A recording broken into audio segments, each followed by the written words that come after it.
ఇల్లు లేని వాళ్ళందరికీ కూడా ఒక భారీ గుడ్ న్యూస్ చెప్పింది ఆంధ్ర ప్రభుత్వం. ఈ రోజు ఒకటే రోజు దాదాపుగా 2.5 లక్షల మంది యొక్క సొంత ఇంటి కల నెరవేరబోతుంది. సో మరి మనందరికీ తెలుసు, రాష్ట్ర వ్యాప్తంగా కూడా ఎంతో మంది ప్రజలు ఇల్లు లేని వాళ్ళు అద్దెల్లో ఉంటూ ఉన్నారు. అదేవిధంగా కొంతమంది గుడిసెల్లో నివసించే వాళ్ళు కూడా ఉన్నారు. సో వాళ్ళందరికీ కూడా చిరకాల కోరిక ఏంటి, వాళ్ళ లైఫ్ టైంలో వాళ్ళు పెట్టినటువంటి ఒక గోల్ ఏంటి, వాళ్ళ కళ ఏంటి అంటే ఒక సొంత ఇల్లు కట్టుకోవాలి.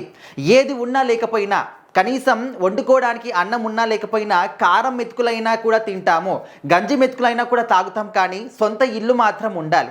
ఎందుకంటే మనము రోజు పని చేసినప్పుడు వచ్చినటువంటి ఎంతో కొద్దో గొప్ప డబ్బును తీసుకొచ్చి తినడానికి సరిపోతాయి. సో ఆ డబ్బుని ఎప్పుడు కూడబెట్టుకునేది, ఎప్పుడు స్థలాన్ని కొనేది, ఎప్పుడు ఇల్లు నిర్మించుకునేది మనం చూస్తూనే ఉన్నాం. ప్రజెంట్ జనరేషన్లో ప్రతి ఒక్క దాని ధరలు కూడా విపరీతంగా పెరిగిపోతూ ఉన్నాయి.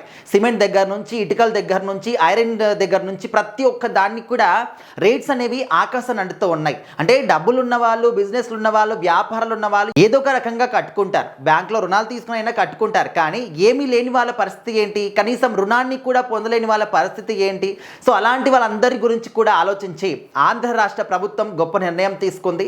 సో ఇప్పటి వరకు మనం చూసాము, మొదటి విడతలోనే దాదాపుగా 3.5 లక్షల వరకు చాలా మందికి కూడా లబ్ధిదారులకి గృహప్రవేశాలు చేయించారు. సో ఇప్పుడు ఏంటంటే రెండో విడత ద్వారా టిడ్కో ఇళ్లతో పాటు ఇంకా కొన్ని ఇతర ఇల్లులు కూడా ఉన్నాయన్నమాట. దాదాపుగా 2.5 లక్షల ఇంట్లలోకి లబ్ధిదారులందరూ కూడా ఈ రోజు ఒకటే రోజు గృహప్రవేశం చేయబోతున్నారు. సో ఇది నిజంగా మామూలు విషయం కాదు. 1-2 ఇల్లు అంటే ఓకే, ఒక 10 అంటే ఓకే, 100 అంటే ఇల్లు ఓకే, కానీ 2.5 లక్షల ఇల్లులు అంటే మామూలు విషయం కాదు. సో అంతమంది కుటుంబాల యొక్క గొప్ప కళ అంటే సొంత ఇంటి కళ అనేది ఆంధ్ర రాష్ట్ర ప్రభుత్వం తీరుస్తుంది, మన సిబిఎన్ గారి ప్రభుత్వం. సో మరి సొంత ఇంటి కళ అనేది ఎంతమందికి ఉంటుందండి. మనం చూస్తూ ఉన్నాం, హైదరాబాద్లో ఎక్కడిక్కడి నుంచో వచ్చేసి ఇక్కడ అద్దెల్లో అంటే అద్దె రూమ్లలో ఉంటూ ఉన్నారు. అదేవిధంగా హాస్టల్స్లో ఉండే స్టూడెంట్స్ కూడా ఉన్నారు.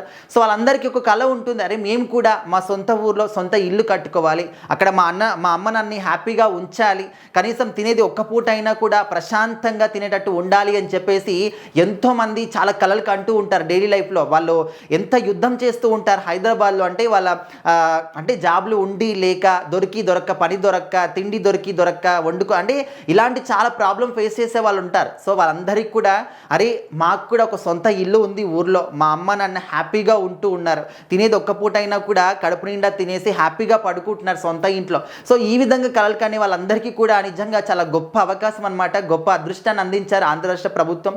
సో ఇదే విధంగా ప్రజల యొక్క కష్టాన్ని తీరుస్తూ ప్రజలు అంటే వాళ్ళ ఎక్స్పీరియన్స్ ఏంటి, వాళ్ళు ఏం కోరుకుంటున్నారు, వాళ్ళ ప్రాబ్లమ్స్ ఏమున్నాయి, ప్రతి ఒక్క దాన్ని కూడా ఇదే విధంగా తెలుసుకొని ముందుకు తీసుకెళ్లాలని చెప్పేసి రాష్ట్ర ప్రభుత్వాన్ని చాలామంది ప్రజలు కోరుకుంటూ ఉన్నారు.